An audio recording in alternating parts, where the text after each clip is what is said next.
night sky, trying to make me see your stars. But the dark gets so lonely. Now I see violet, I can feel silence. And the dark's all that I see. When your stars have burnt out and your heart makes no sound, I'll find violet in your eyes.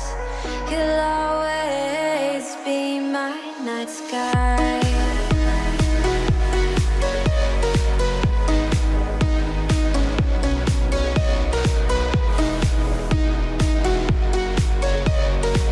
You'll always be my night sky.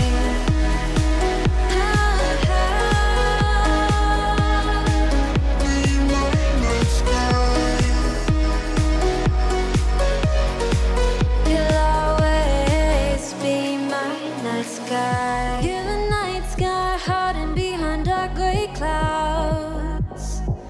I can't figure you out now. I see your blue. There is so much cold in you, and the silence is so loud when you go.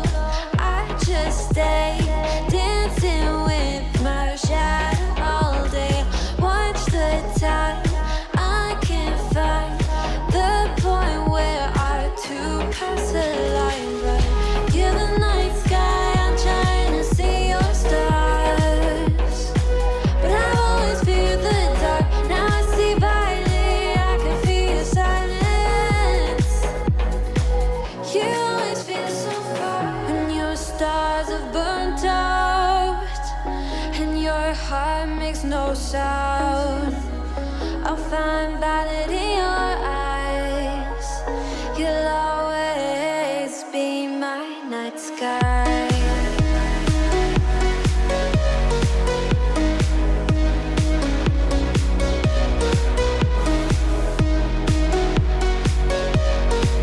You'll always be my night sky.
Switching over.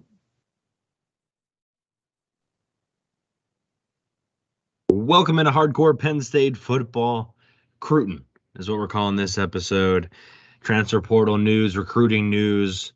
Less than 2 weeks away from early signing day for the 2023 class. The Rose Bowl also quickly approaching. Sean Kane is back with me today, so you don't have to worry about back-to-back episodes of No Sean Kane. We'll get right into the thick of things, as well as some top shelf news coming your way in just a second.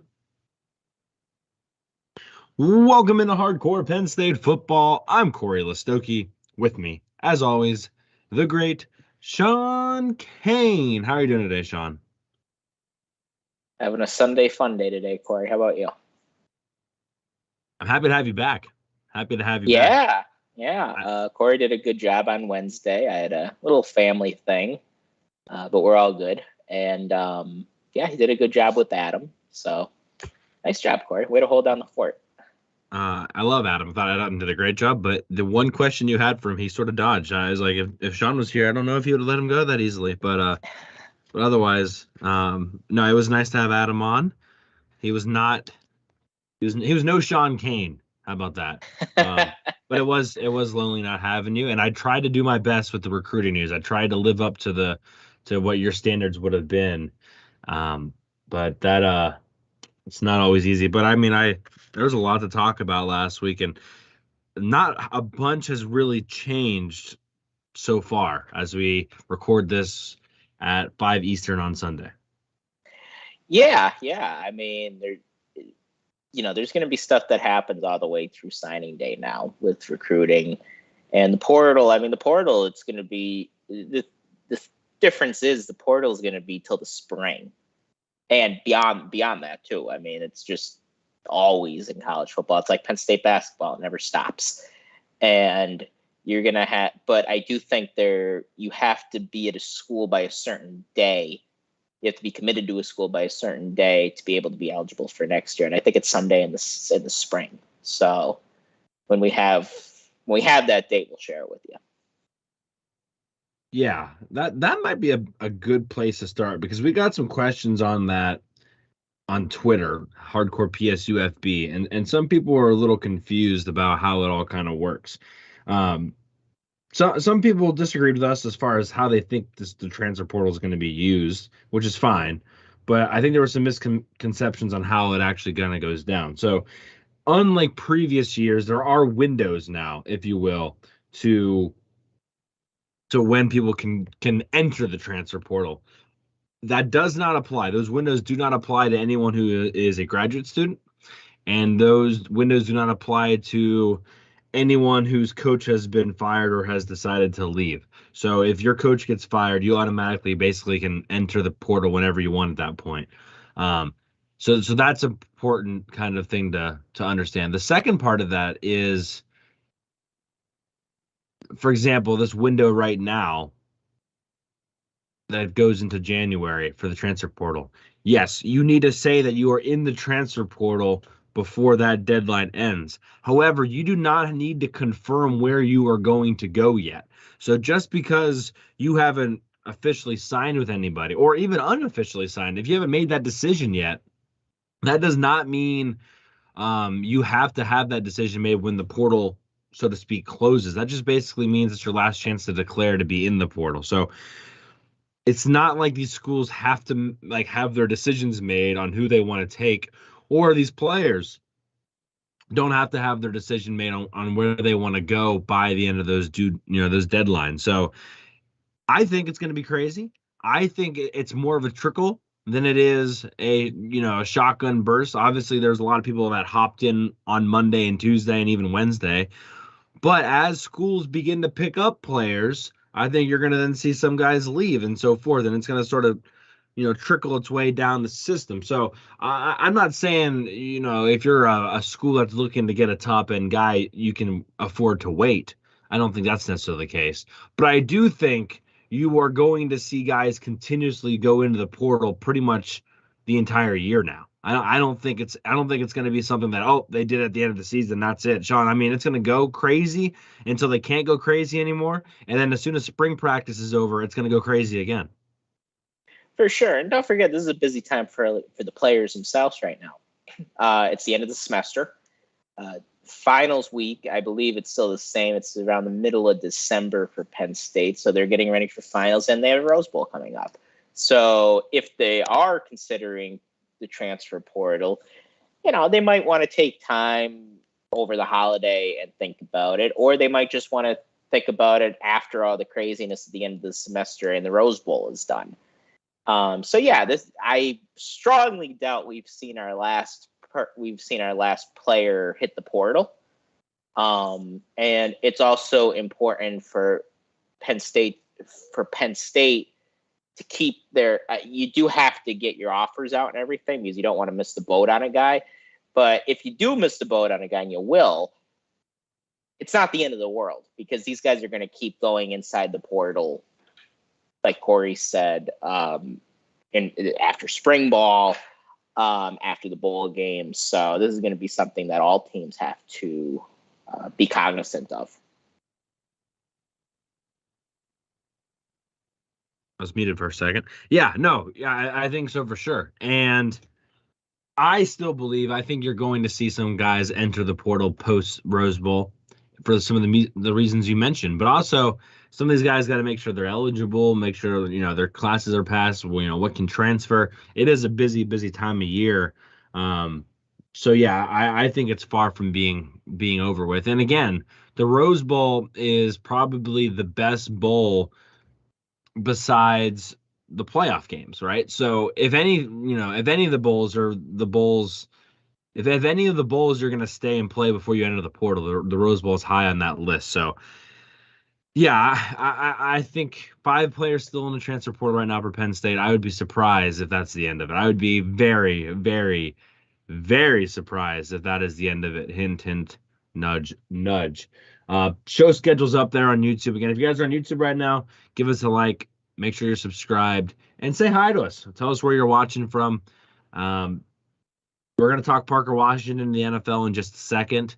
Not just Parker Washington in the NFL and whether or not I hate using the word agree with, right? Because it's not really what we're talking about, but I guess how surprised we were with the decision. Chris Stoll winning a national award was not the Heisman. I'm going to break the news there. It was not the Heisman. Long snapper Chris Stoll did not. Bigger than the Heisman. Bigger. You could argue that. And then, honestly, the recruiting and transfer portal talk is going to probably take up a lot of the show. I will say this. I told everybody this on the last episode on Wednesday that was our super pragmatic episode. Like, I systematically went through a lot of these guys that we're going to talk about again today. And I'm not sure if we're going to hit on necessarily the exact same amount of detail with every single one of these guys. But if you're looking for that, definitely go back and listen to that last episode, and we'll add to it as we kind of go. But yeah, that since I didn't have Sean, I was able to maybe cut down some of the just discussion and just hit some of the key bullet points. So if you haven't listened to that episode yet, which hasn't done, I don't want to say hasn't done as well, but it lagged behind a little bit. Go ahead and listen to that, and I'll catch you up to speed. And then we do have 2 fan questions to end the show. So with that being said, Sean, I think maybe it's best if we do just start with good old Parker Washington, and I guess what we're kind of thinking there. It's interesting that I think everybody's a little surprised. I think we can go ahead and say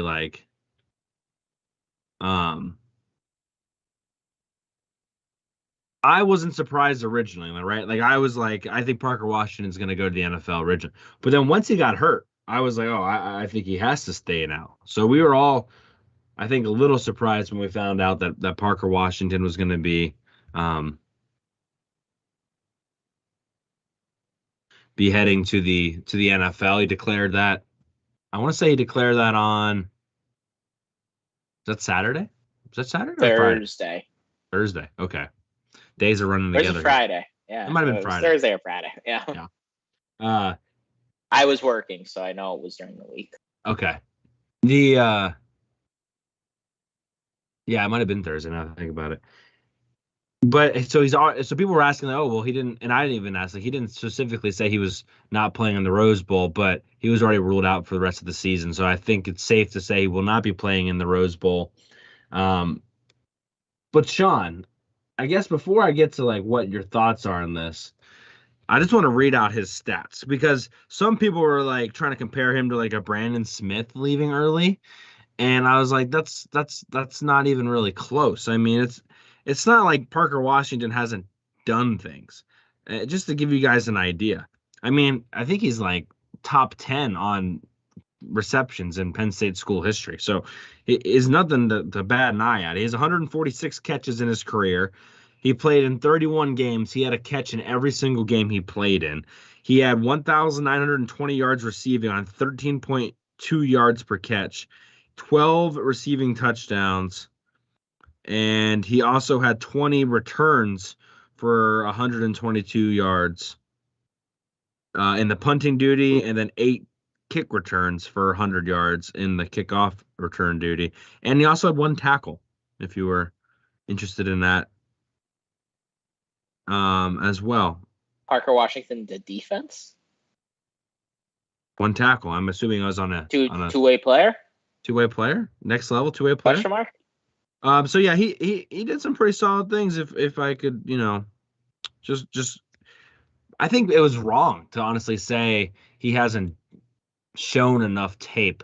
I mean, that Ohio State game alone probably was enough tape, let alone all the other games combined, the Minnesota game this year as well. And so I guess I wanted to start with that, Sean, because he has put up some pretty solid numbers, right? And he's done some really good things. And I think he's going to be just fine. And I just go back to, I don't know what else he could have done because he wasn't going to get bigger. He wasn't going to get taller. He wasn't going to really get faster.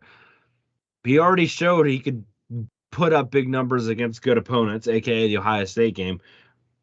Maybe one more year gets him up a round in the draft. But Sean, I don't see him going on the first day. I see him as a fringe day 2, day 3 guy as it is. And I don't really know how much he could have played up. Maybe he could have played a little bit more into day 2, but I don't know how much. So I guess that's where I stand on it. Yeah, I think when he first announced, I had a knee-jerk reaction to not disagree, but to think, he probably could have used another year. But the thing is, when a guy decides to come back, you have to keep in mind he's going to be undersized whether he goes out next year or whether he comes out this year. He's got speed, but he's not a burner, and that's not going to change in an off season. He's not going to get that much faster. So you have to keep that in mind. His hands, which he's known for, and I think he's going to be a possession guy, they're not going to change that much. I think what he could have come back for, though, is I do think he could have been more consistent because there were times that he disappeared, and I don't think he was really a number 1 receiver. And I think he was very good. I really liked Parker at Penn State, and there are lots of guys like Parker Washington in the NFL who don't have top-end speed, don't have great size. They catch the ball, and they keep the chains moving, and they can go and make spectacular catches at times. And I think he's gonna be a solid pickup for somebody in round 4 or 5. Heck, maybe if he doesn't do great at the combine, he might slip into the 6th round. But I think a middle round guy that's going to be a high production guy at the next level. That's kind of what I see from Parker Washington. So I think we were, and to be real, I think Corey and I were kind of tough on Parker Washington this year before the Minnesota game. And I think justifiably so, because he just wasn't getting it done the way we needed it to be. And he really turned it on, and just sucked that he got hurt when he did, and he couldn't finish the year out, and he couldn't play in the Rose Bowl, because I think there's a good chance that I think he was going pro no matter what. He might have played in the Rose Bowl, though, and I think that could have really he's one of those guys that could have really used that Rose Bowl tape to help his draft stock, and he's just not going to get that chance. So best of luck to Parker Washington, and I am excited to see him at the next level. Yeah, I would have been interested to know if he would have played in that Rose Bowl if if he could have, barring injury. We don't know that sure yet or not. So One more that, thing too. yeah, go ahead. With the torn ACL, let's say though he decided to come back and he had another tear next year. I mean, then his draft stock, you're lucky if he gets drafted at that point because he's not known as a speed guy to begin with. So maybe that pushed him more to go to the draft. Just something to think about. Do we know for sure what the injury was? I thought I heard word on the street it was an ACL, but I don't know that for sure. Okay. I didn't know for sure either, so I was just curious if you knew something I didn't know. But which obviously is never the case since I know everything. But just making sure. Yeah.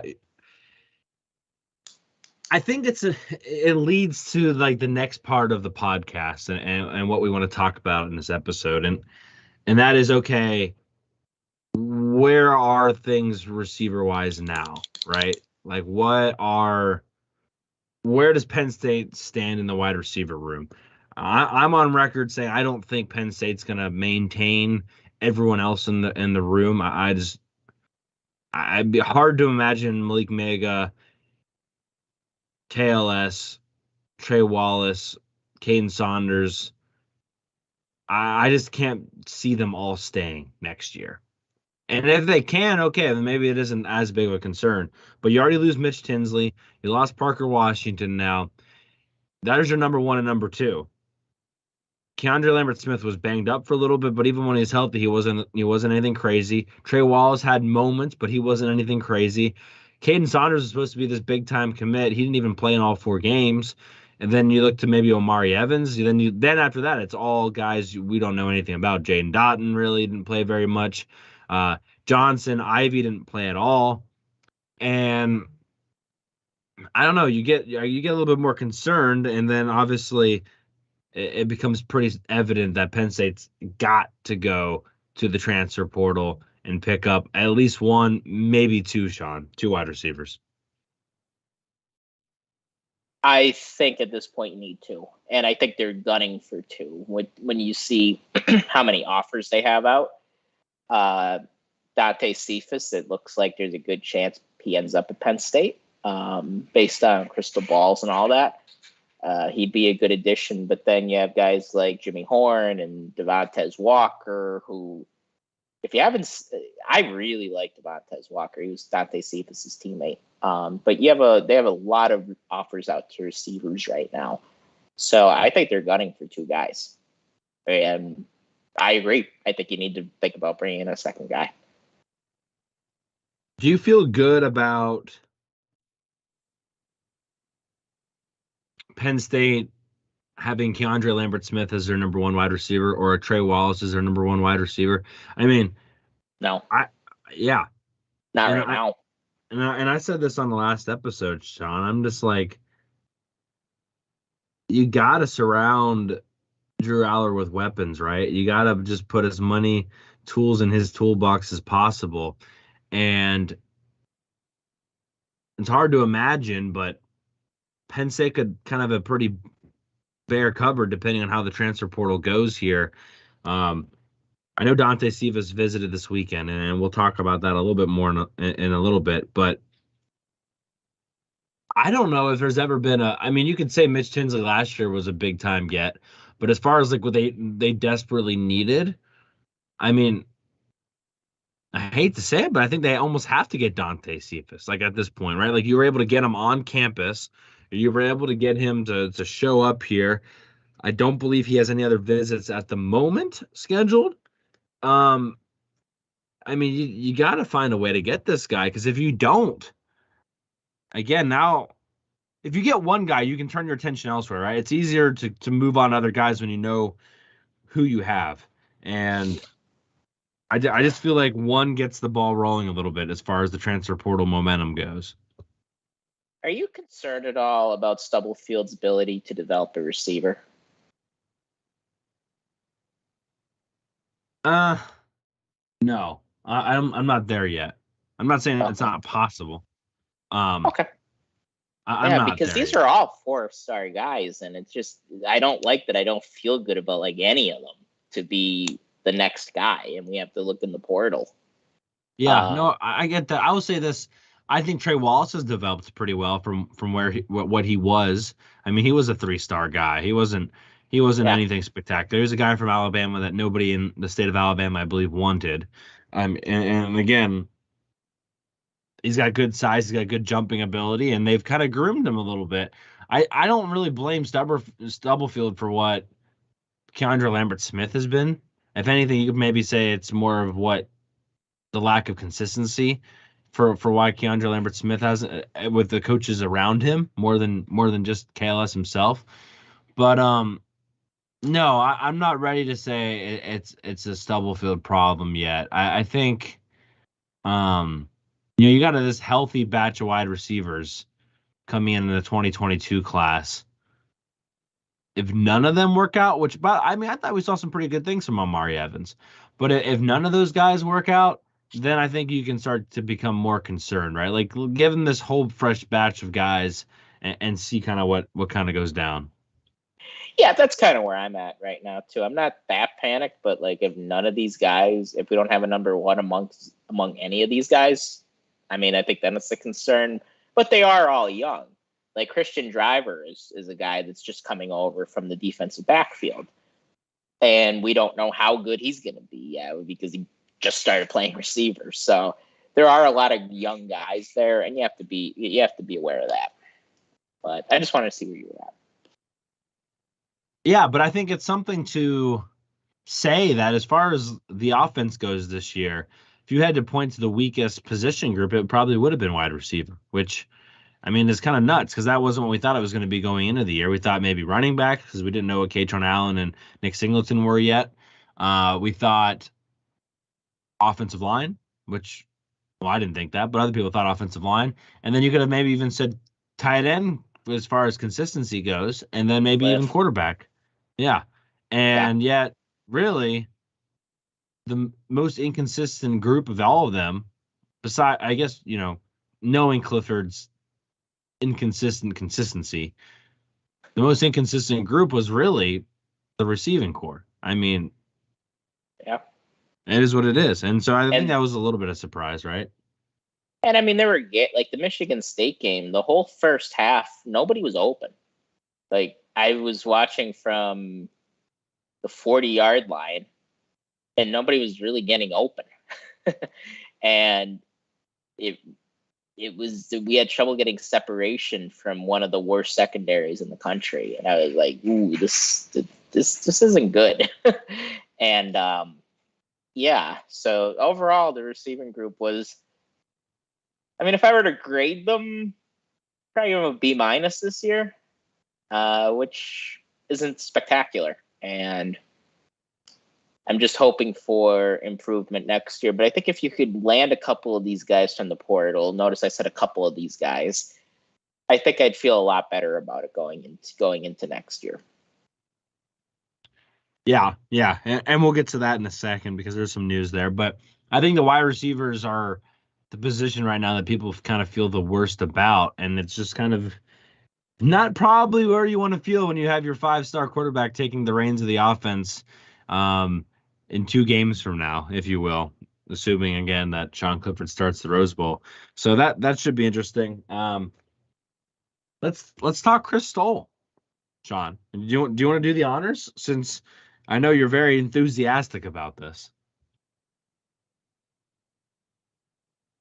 Yes. So Chris Stoll won the most prestigious award in college football, and that is the Patrick Manley Award for the best long snapper in America. How did they judge the best long snapper in America? I have no idea. But I guess all of his snaps were good, and it kind of makes sense because I don't remember any of his snaps being bad this year. And look, I know we're kind of having fun with this, but honestly, it's a cool honor. Like, that's a really awesome thing. It's the first time that I think any Penn State player has won it. And you need a long snapper because I think they say you don't want to know the name of the long snapper. And I have a feeling at Beaver Stadium, if you were to give out a survey, if you were to ask every single person walking in, who's Penn State's long snapper? What do you think? About 10% of the fans would be able to say it. Yeah, I mean, I think 10% is probably pushing it even. Yeah, maybe 5. Like, and Penn State has some great fans. Like, we're not like UCLA fans that probably don't know anything when they go home. Like, we have some great fans here, and in a way, that's a good thing that they don't know who he is, because if he was screwing up the snaps, I have a feeling everybody would be like, "Who's this guy?" And then they'd be like, "Oh, Stoll, he sucks. Get somebody else in." And I'm really, really happy for Chris Stoll, because long snapper is a thankless position, and to get recognized as the best in the country, that's a huge honor. So congratulations, Chris Stoll. That's a good point. Yeah, I was gonna say that the best way to win the award is for no one to know of you until you win the award, because people know your name, it means you're probably not doing your job. I don't know how they do it either. I think you gotta be an experienced guy. I don't think they're gonna give that award to a freshman long snapper. I think it's more of like a respect to longevity over anything else, to be honest with you. He won over a guy, I think, the USF long snapper or UCF long snapper. I'm not even sure. And then the other guy was from Oklahoma, I think. I think you got it right. So, yeah. But no, it is cool. And I mean, well, Barney Moore went around campus, right, and was asking people if people knew the Penn State punter. And most people didn't even know that they were being interviewed by the Penn State punter when they couldn't even come up with his name. So, yeah, the long snapper, probably not a lot of people know. But in a situation where Penn State I don't want to say got snubbed in some degree from the All-American lists and whatnot, got a national award, baby.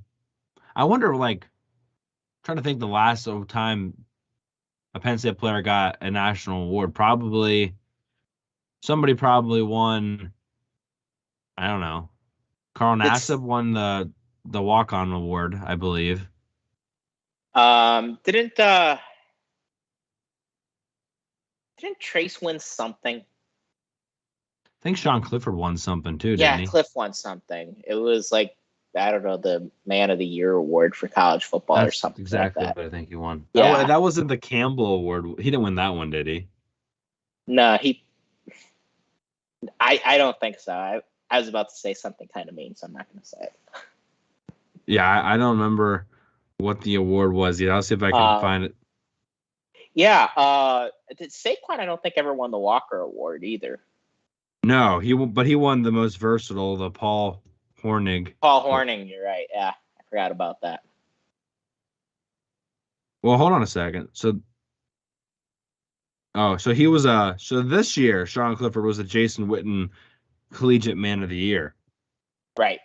I don't know if he won it though. I don't think he did. But I swear he won something. I think he won something last year. I remember him getting his picture taken for something. Yeah, but I couldn't tell you what. And I thought maybe that was the end of everything, but no. Anyway, yeah, I can't find it off the top of my head. Yeah. Anyway, but besides that, yeah, I don't really know if anyone's won anything. Like I said, Carl Nassib won the walk-on Heisman Award that one year. But I think that's about it. So if someone reminds us, comment on YouTube and let us know where we messed up. But yeah, so it's nice to see Penn State win a national award. I think Penn State's going to want to win some different awards moving forward.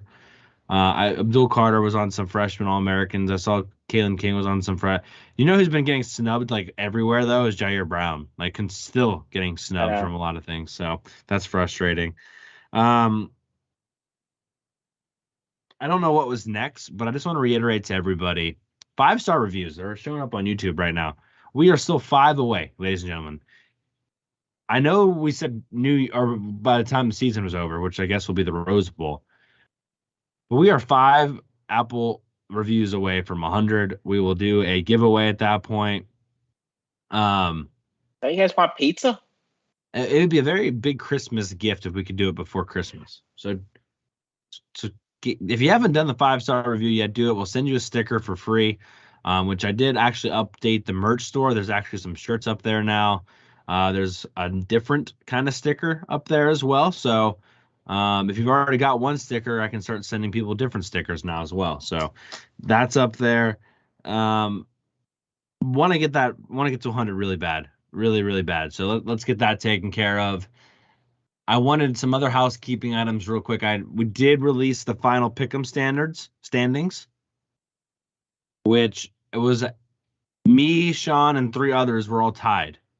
I think I had a terrible, terrible final week. Could have had the dub easily. I think I only had 4 right in that final week. So, but I struggled too. Yeah. So 5-way tie, and so we got those. I think Actually, I think Dorito hasn't messaged us yet. Dorito is tied. He hasn't messaged us. The other 2 guys, I want to say it was Joe and Thomas. Clarence Thomas, or the other 2. And those have reached out. I already have hats going their way. Is it Clarence Thomas? Clarence Thomas is the Supreme Court justice, but maybe he listens to the show. I mean, I think that's his name, though. I mean, I don't think it's Is the his same name guy. Clarence Thomas? No. Now I got to check. It's C. Thomas for sure. Clayton Thomas. Almost same thing. Clayton Thomas. Changed his name to Clarence. But yeah, so Clayton Thomas and Joe have already got hats coming their way. But Dorito, you need to message us so we can get a hat to you as well. We are trying to do a bowl pick'em, but no one has filled them out or emailed me yet, as far as I can tell. It's on Twitter, and it will be attached to the latest tweets on the thread tomorrow when I tweet this. Just email me your Excel spreadsheet or just email me your picks, and we can take care of it. But if we don't get anybody, I was going to do a $10 entry. If we don't get anybody, I guess we won't do it. So I guess we could maybe do the ESPN Bowl challenge. I could set it up that way if that's just easier for everybody. I don't really know. But if we're not interested in that, then I'll take my time and go elsewhere. But no, otherwise, that's all the housekeeping items I think I have. YouTube's over 500 subscribers, so thank you for that. I think we're already at like 521 as of right now. So just moving on up in the world. So we appreciate that. I'm confident, I know for sure, I'll have a huge milestone to celebrate, Sean, next episode on Wednesday, 100%. Huge milestone. Huge milestone. Huge milestone. As far as the podcast statistics go. So. Interesting. Very, very excited to share that with you. We're not there I don't even yet. know this milestone yet. No, you don't. But we will be there, I guarantee it, by tomorrow probably, actually. So very excited about that. And that's all because of you guys. So thank you guys so much for listening. I know that was a lot of random crap there. Okay, let's talk recruiting, and that was a good kind of way to weed out people that don't care. Recruiting and transfer portal stuff now, Sean. So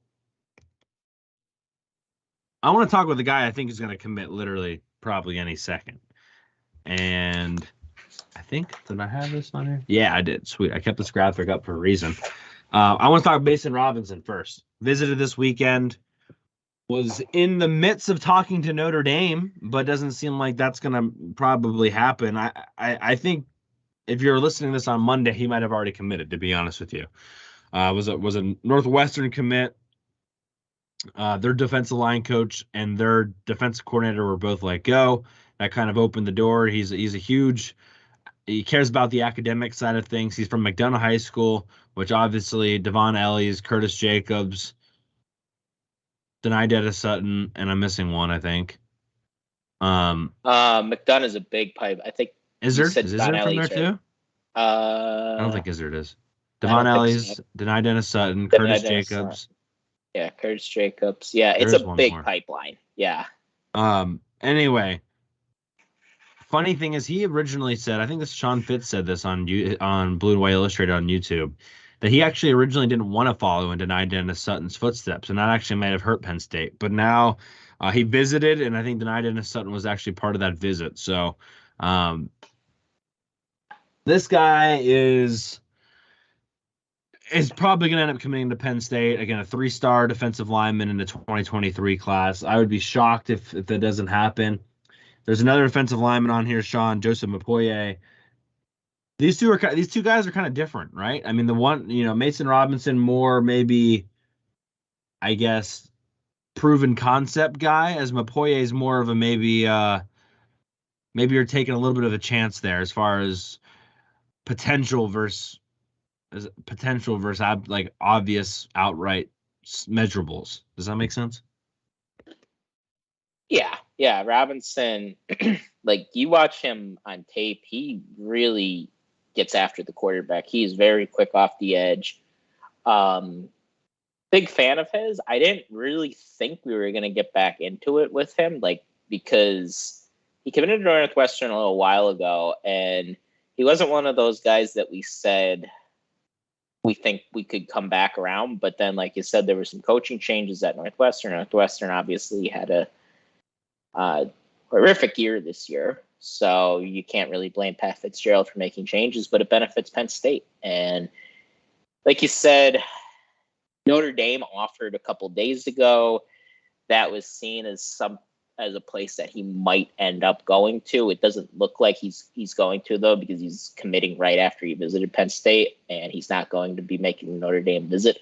So that benefits Penn State. Yeah, I expect him to join this class. And to be able to end the class with potentially him, Mapoye, and Kavion Keys, just 3 guys that could really get after the pass rush, that could really get after the quarterback.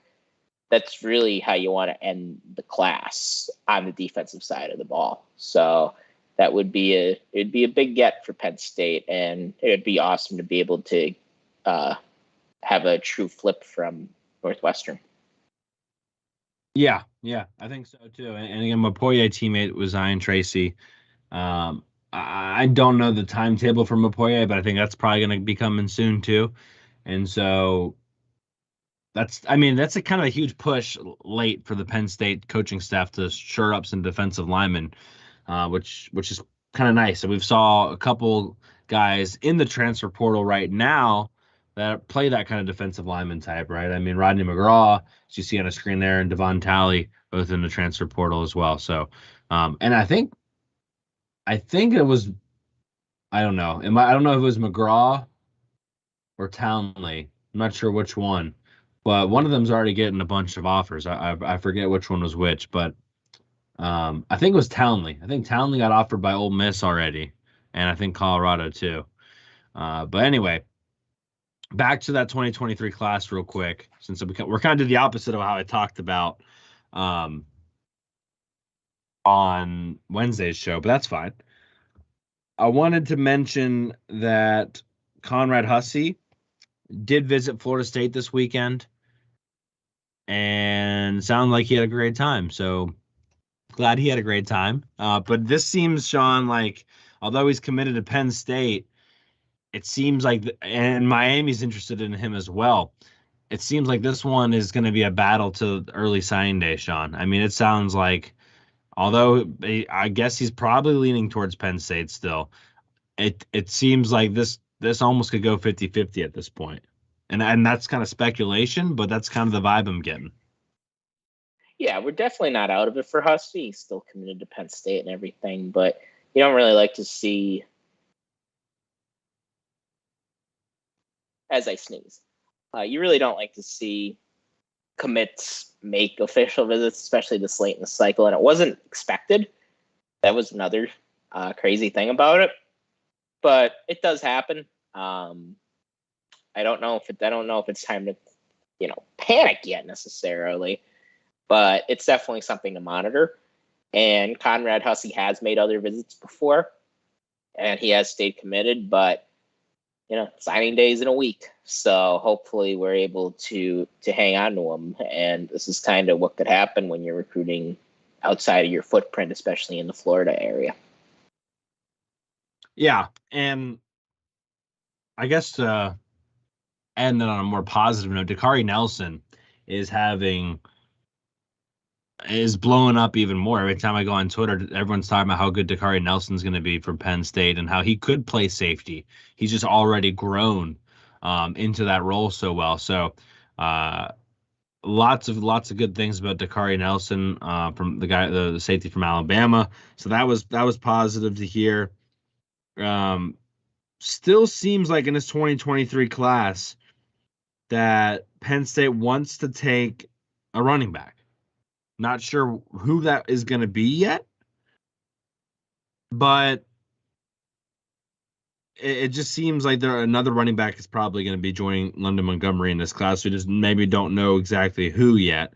But keep it in mind that, Christopher Johnson was going to maybe visit, and that was canceled. I mentioned that on Wednesday. That visit didn't end up happening. That was actually canceled by Penn State, which to me says maybe Penn State might have a secret commit from a running back. I'm not sure who that is. Maybe Cam Wallace from Georgia. Maybe that's Kedrick Riscano, who visited and who was a Michigan State commit. But either way, I think you could see Penn State get 2 more defensive linemen, see them pick up another running back, and then Daniel Harris, who I keep saying, if you think you know something about this, you don't know anything, because this guy might end up at Penn State or Georgia. We just don't know. Those are 4 spots, I think, is the bare minimum we still see committed. Like, I think they could still take 4 guys at this point, Sean. Yeah, and Kavion Keys. We haven't even talked about Keys yet. Yeah. Yeah. So Harris, like you said, I think we do end up with the 2 defensive linemen in Robinson and Poye, and then I think we end up with the running back. And so maybe Terry Smith wasn't lying when he was like, no, I think he could still take 5 or 6 more guys, because at the time we were like, really? And it looks like that is possible. Now, I mean, another question is, do we hang on to all of our guys? And I don't know that yet. I don't know if we hang on to Conrad Hussey. I don't know if there's another decommit. I don't know if there could be another decommit from someone. So overall, I think 5 is a good number to expect, because I think Keys ends up in the class based on what we've been seeing. He did just have an in-home visit with Brent Pry. For those of you who might live in 2020, Brent Pry is not on Penn State staff anymore. He is the head coach at Virginia Tech. So Virginia Tech is heavily in it, as well as Penn State. But it looks like he's leaning toward Penn State's way, and that would be awesome. I was actually just watching some of his highlights from his senior year, and he's a really good player. So yeah, I think 5 is probably the number. And I agree with you on Daniel Harris. Doesn't look like anybody really knows where he's leaning, and he probably doesn't know where he's leaning. So, yeah, this has the potential to be a really good December for Penn State in trying to close the deal. I am curious to see if any of these guys decide to wait till the last signing day, because that's always a possibility. Yeah, I think. Just to wrap up your thoughts on Keys, I mean, that would be, if this is someone we were discussing, I think, since July heavily, and it was like, oh, there's no way. Then it was like, oh, maybe there is a way. And then it was like, oh, we hadn't heard anything for a while. And then, and now he's decommitted. And you're like, I don't know how to not feel good if you're a Penn State fan right now for Kavion Keys. Not saying it's the done deal by any stretch, but the first step in getting this commitment was to get him to decommit from UNC, which seems elementary, but getting the decommitment, I think, was pretty big, because I think he committed in August. And so that wasn't very long ago. And B, that was after a lot of, I feel like, deliberation on his part. Like, he really thought about it. He visited both places and he decided that. And then A&M offered him. And then I think that was kind of the beginning of, oh, maybe this actually really isn't all over. So, yeah, I think if Penn State ends up with Kavion Keys, they end up with Keys, Tamir Robinson, and Tony Rojas in this 2023 class. I mean, there's just no way you don't get excited about that, right? Obviously, Abdul Carter and what he was able to do for the 2022 class. We haven't seen a bunch from Keon Wiley yet. And and then you shuttle in potentially 3 more outstanding linebackers, you're feeling really good. So we'll wait and see.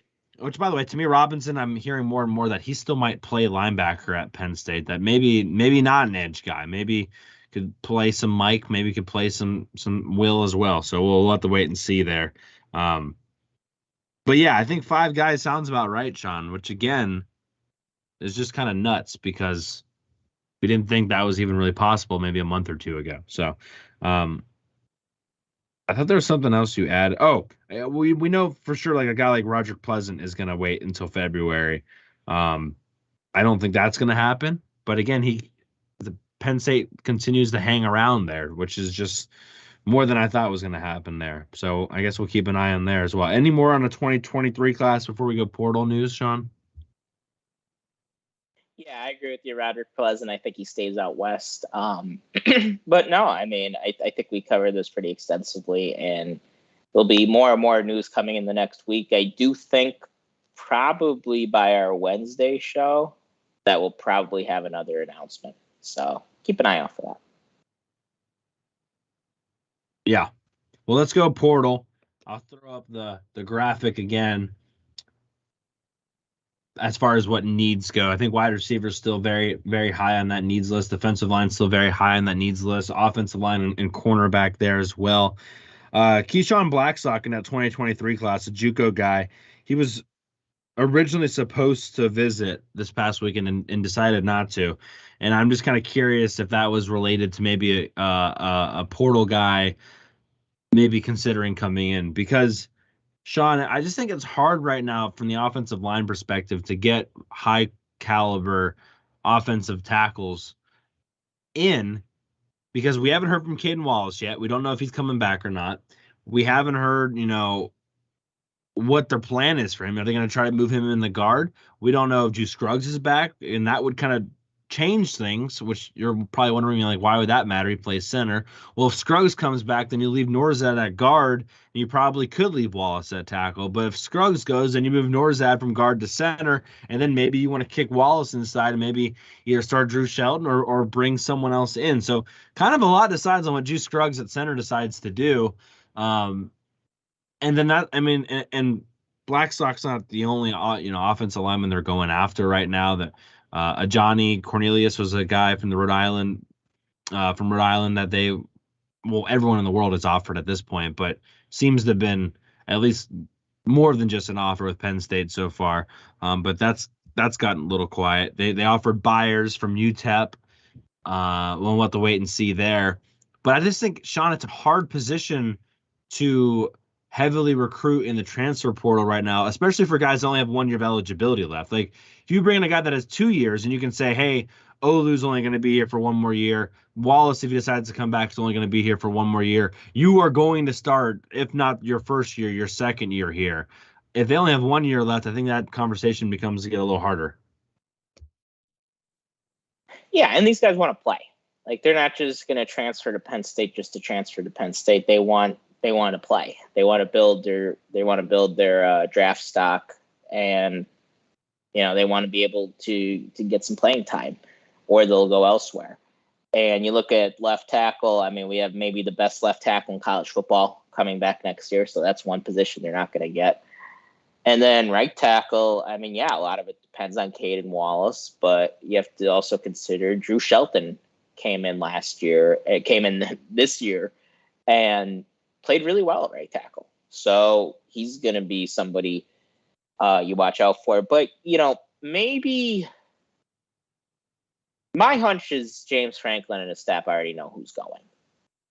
I think they already know if Drew Scruggs is declaring. They already know if they're going to ask Caden Wallace to come back or not. And that's kind of my hunch. I don't think they're going into any of this blind. James Franklin is very well known for being a prepared coach. Sometimes you could even argue he's over-prepared. But he has all of this mapped out, I'm sure, with where he's going to put everybody and what then different scenarios that pop up. It makes a lot of sense, I think, going after a tackle still, because a guy like Drew Shelton, even though he played really well this year, they might like him better at guard. And he was seen as a tackle or a guard coming into college. Stop me if you heard that before with Penn State offensive linemen. But he was seen as a guy that could play either position, and maybe they wanted a true tackle. And to move Shelton inside, you have Shelton, and maybe you could put Wormley on the bench, or just have him come in off the bench, and you start Shelton, you have Tangwall, you put Norzad at center, there's your line. Maybe that's what they're thinking. So it makes a whole lot of sense to go after a tackle, but I think it could be a tough ask to bring one in. Not as tough as a quarterback, but still a tough ask nonetheless. Yeah. I agree with that 100%. Let's talk wide receivers, because that's kind of where we're at, right? Dante Cephas, the first guy I want to talk about, and we've talked about quite a bit. Visited this weekend. Haven't heard anything from the visit. Highly productive guy, again, former Penn Hills high school wide receiver, teammates with Daquan Hardy and Tank Smith. Has offers from pretty much everybody at this point. Wants to enroll in January. I think if you're looking for like the first domino to fall, I think this is the first one. And again, you got the first crack at Dante Cephas. And actually Dante Cephas had been at Penn State on a visit before. But this was a big weekend for him. And I guess we'll see. If he takes visits elsewhere, I think that's a pretty good indication on how it went. But if he commits sometimes this week, I think obviously that kind of nails it in the coffin. Dante Thornton, it's been quiet, Sean. I haven't heard much yet about Dante Thornton. Again, former Penn State commit from Baltimore, Maryland. Pretty close to Curtis Jacobs. Also close with Caleb Williams, who just won the Heisman. Be interesting to see what happens with Dante Thornton.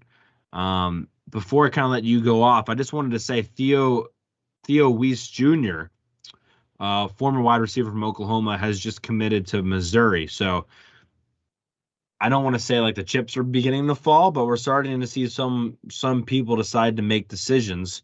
And that's a big time wide receiver that has just come off the board. So maybe as wide receivers come off the board, there's gonna be more pressure on the ones that haven't. So I guess we'll just have to keep that in mind as this whole process kind of cleans out. And then if Sean, if you want to touch on Jimmy Horn Jr. or Dorian Singer as well, you know, feel free to. Yeah, Singer's an impressive guy, and Jimmy Horn. I think Colorado, and this is real. I've looked it up. They have an offer out to every single person in the portal. I was making it up, but Coach Prime is going to be after pretty much every good player because they just need guys out at Colorado because they're a 1-11 roster. I'm sure those of you who are online, you've seen him say that he's bringing his luggage and it's Louis. And for those who need, so that just means he's bringing in good players. And you better step up. You better step your game up, or you're going to be on the first bus out of here. And yeah, a guy like Jimmy Horn is who Deion Sanders has in mind. And from what I understand, Colorado probably has an edge on Penn State right now, but I wouldn't count Penn State out. Dante Thornton Jr., I think anytime. First off, I know he's originally from Baltimore, but he's played in the Pac-12. And that means he's connected to some guys that are at SC. And like you said, he's connected to the Heisman winner, Caleb Williams, and he's connected to Lincoln Riley. So it's going to be tough to be able to get him back out here, but it's possible. And then, yeah, a guy that, like I said, a guy I really like is Devontae Walker. He really tore up Georgia when Kent. You guys probably remember us talking about the Kent State Georgia game, and they were struggling with Kent State, and a lot of that is because of Devontae Walker. And I really like the way he runs. He has long stride. He takes long strides. He's 6'3". He's probably the guy. He might be the guy like the best out of anybody, out of all the receivers in the portal. So I would really like to be able to reel him in, and his teammate Dante Cephas Jr. or I might have just added the junior part. I think you did, but that's cool. That's fine. Yeah, we'll call him out. Yeah, I agree. I guess we can move away from wide receiver. I think that's the big one, right? But we'll move away from that from now. I wanted to mention defensive back real quick. I just saw that Terry Roberts, the defensive back from Iowa, was just offered a scholarship from West Virginia. So we'll keep that in mind. I really like this Darian Varner from Temple. Haven't heard anything as far as him. Haven't heard very much from Jeremiah Byers, the offensive tackle. I don't know if he's going to get in for a visit or not. The Virginia cornerback, Fentrell Cypress, has been very quiet. I thought that might have been one of the earlier dominoes, since I feel like everyone's after him. I'd say Penn State's kind of on the outside looking in there from what I've read and heard. And haven't heard very much on Kyrie Jackson, the corner from Alabama. And then I said it last episode, but I'll just say it again. It seems like, I don't know if Penn State's not interested, but Elijah Judy, the defensive lineman from Texas A&M, haven't heard anything as far as Penn State being interested there. So that was a little bit of a surprise to me, again, being from Northeast High School in Philadelphia. But I haven't heard. They offered him, but we haven't heard anything else in addition to that. So we'll keep it in mind there. Penn State wants to get a defensive lineman. I'd be surprised if they don't, but we haven't seen a bunch of action there yet. Yeah, to me, I mean, I would like to see us more involved in defensive tackles. I would like a guy to be able to somewhat replace PJ Mustipher, just a run stuff. I would like to see us pick up a run stuffer. I agree with you though. Elijah Judy really made a lot of sense to me, just being a Philly guy and everything. But like I said, it's just been quiet on the front, on the defensive front as a whole right now. And the action, part of the reason we talk so much about the receivers, not only because it's a big name, but because we've kind of had the most action there with Cephas visiting, and he was recently crystal balled to go to Penn State. So yeah, just we're gonna and it's not like recruiting where we're gonna know about 90% of these answers in a week. Like, the portal is going to take time, and we're going to have new information come in, and we're going to have new visits come in. We'll probably have visits next weekend. But for now, it's guys are just getting in there. They're finishing up their stuff in school, and they're making that transition to the portal. So just keep an eye out between now and probably the new year and beyond. Yeah. I mean, we had some fan questions about it too, so we'll get to it a little bit more. But it's not something that's just going to go away, and I think I want to reiterate that a couple times over. There might be news right now breaking that we just haven't seen yet. So just keep that in mind. And I think some of it's going to kind of depend on how this 2023 class ends up too. So there might be guys that want to commit to Penn State, but Penn State's like, hold on, we got to figure out the numbers. I will say this: if you're a commit or a potential commit, a target for Penn State, and you don't sign on early signing day, I think that is going to be a pretty sign to Penn State, like, hey, if we can get a guy in a portal that fits that need now, we're gonna probably go ahead and do that. So we'll see, but I think that's something to pay attention to as we kind of move through this, Sean. Yeah, and just you hate to see Tom Brady down 28-0 like he is right now. I just want to throw that in there. I got really screwed. I had Darren Waller on my bench, IR, and I had J.K. Dobbins on my IR spot. And Kenneth Walker was in my flex, and when he got hurt, I was going to pick up somebody. Yeah, he's my running back too. I was going to pick somebody up, but they wouldn't let me drop or add anybody until I got Dobbins off my IR. But since Dobbins already played, I couldn't move him. So I couldn't add or drop anybody. Got hosed. And that's just the way it is, I guess. But kind of got screwed there. But I had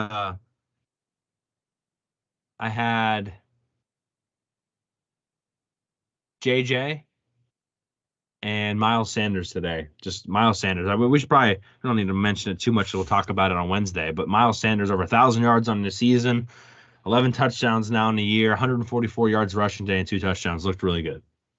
Yeah, Miles is having an awesome year.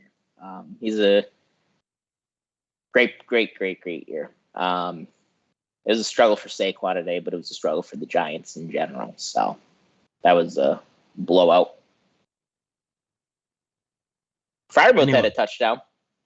Yeah, Pat had a touchdown as well, and I think I had him on the bench. I'm starting Mark Andrews instead, like an idiot. Pain. You know, he hasn't scored a touchdown in like 4 weeks.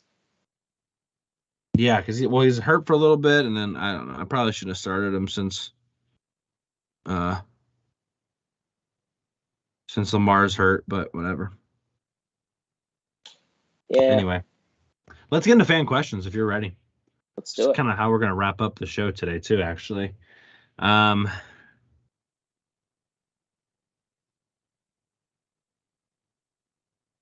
Yeah. All right. I was just seeing if there's any extra news here before we kind of get into things here. Again, if you're watching YouTube, make sure you're subscribed and are liking. We appreciate you guys. Fan question time. Let me see if I can. We only have 2 today, but I think they are very relatable. A lot of people wanted us to talk about wide receivers. We got a DM too that people wanted us to talk about wide receivers. So definitely talking. And here's another wide receiver question for you. So fan question time. Again, drop questions at Hardcore PSUFB. You can DM us. You can just send them to us on Facebook, whatever. But we always get a tweet out there for you guys to drop some questions. And if they're not bad, we'll throw them on the show like we did for these 2. This one's from David Blank. Outside of Keandre Lambert-Smith, who currently in the receivers room do you think is best poised to take a step forward in the bowl game and throughout the 2023 season? Right off the bat, I thought Pinstripe Bowl, Chris Godwin type game is the vibe I think David Blank is going with here. Sean, I'll let you go first if you want to. Yeah, I'd go Omari Evans. I like that Chris Godwin comp because he was kind of had a quieter freshman year. I don't want to say it was totally quiet, but that was a bad offense and it was hard to really get in a rhythm as a young guy. But yeah, I would say Omari Evans. I really love his speed, and you can't teach speed, and it's his first time ever playing receiver before. And from the limited stuff that I've seen, I've been pretty impressed with him. But you want to see him continue to progress, and hopefully after the bowl practices, hopefully he could have a big Rose Bowl. Maybe he could get a start. Maybe he could give us a spark with a deep pass or something. So I would probably go the Omari Evans route. That's not who I thought you were going to say. That's actually not who I thought you were going to say. But I like that one. I think it's a sneaky good one. I'm going to go Trey Wallace. I think Trey Wallace has an opportunity to really shine. I think we've seen some tidbits here and there, but he could see an extended amount of playing time in the bowl game with the additional practices to get on the same page. I think Trey Wallace is a guy, I don't want to say needs to have a good bowl game, but if he does, I mean, that makes everyone feel a lot better going into the 2023 season. So I'm going to go Trey Wallace. Big jump ball catcher. I like the height. I like the ability to jump, go get it. I think you want a physical guy against a Utah defense like that. So yeah, I'm going to go with Trey Wallace. And he's shown to be able to break some more aggressive defenses. He had the nice catch against Michigan. I'm going to go Trey Wallace, and we'll kind of see what happens there. This kind of leads back into the recruiting realm a little bit. And this is from James McLean. If you could only take 4 more guys in the 2023 class or in a transfer portal, Sean, so I'm only giving you 4, who would you like to see? I guess I'll start. I'll give you a second to think. If I had to take 4 and only 4, I'd go Dante Cephas. I would go Mason Robinson,, Daniel Harris, And give me an offensive tackle. I don't know. No, give me. That's tough. Okay, if we're gonna get Daniel Harris, we're gonna get Mason Robinson, Dante Cephas, and give me another offensive weapon. Why not? Give me Dante Thornton.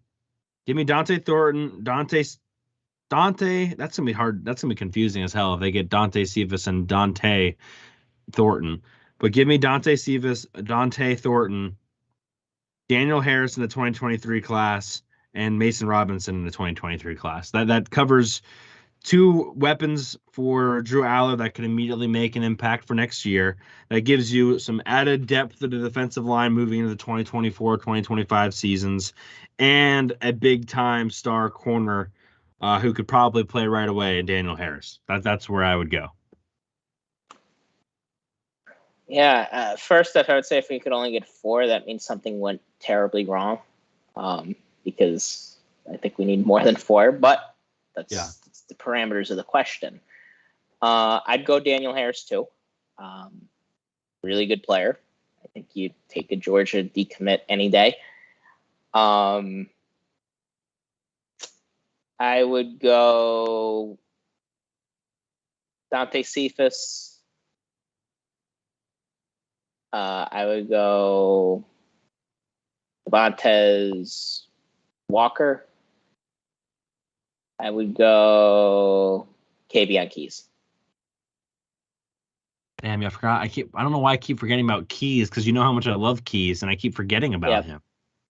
Yeah, because I think with him, the reason I would take him over the other 2 defensive linemen is he does a lot of the same stuff they do, and that he's a good guy to blitz the quarterback. So those would be my 4 guys, but I want more than that.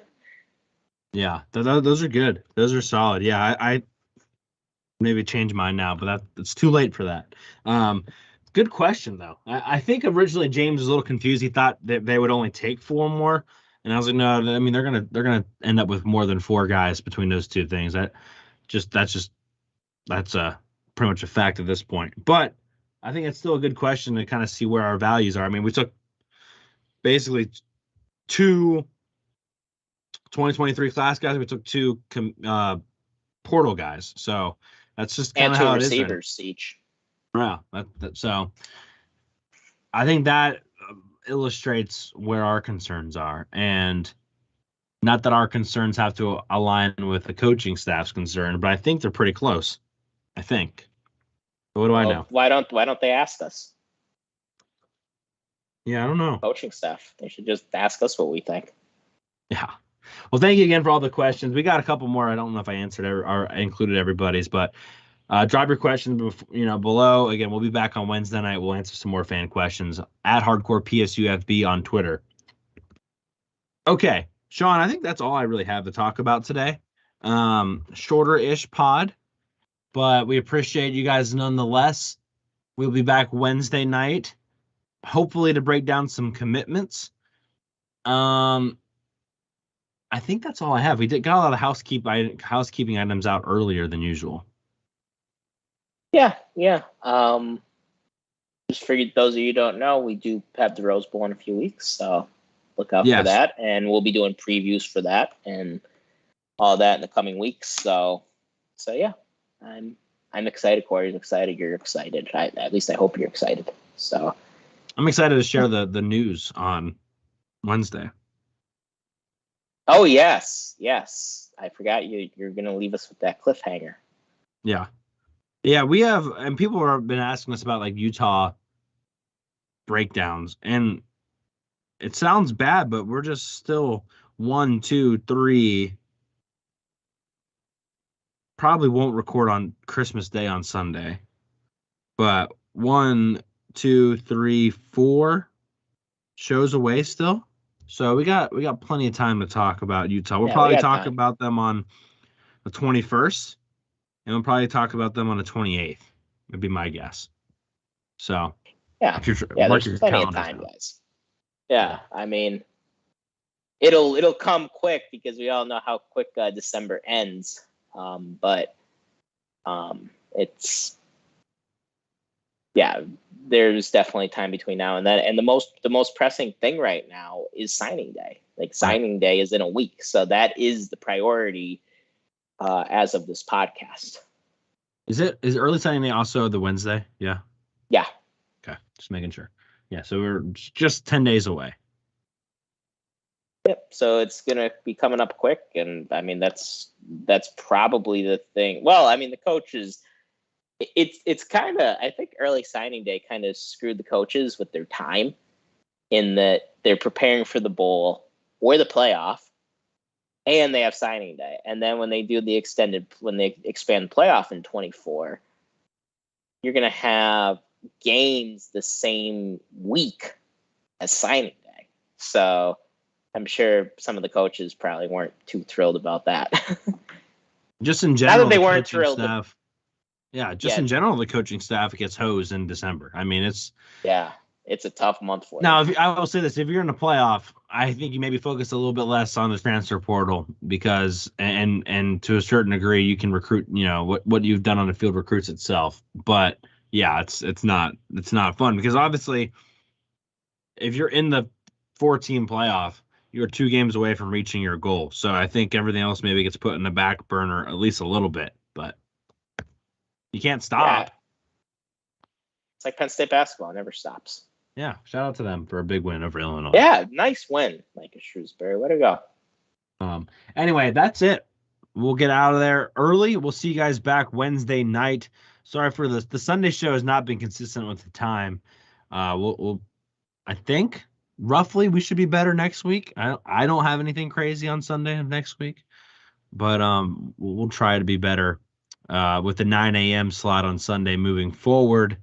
But we will see you Wednesday night at 9 Eastern p.m., which is 2100 for all you 24-hour people out there. Until then, for Sean Kane, I'm Corey Listoki. You've been listening to Hardcore Penn State Football. Go drop a 5-star review. Go look at some new merch items, and we will see you Wednesday night. Bye, everybody.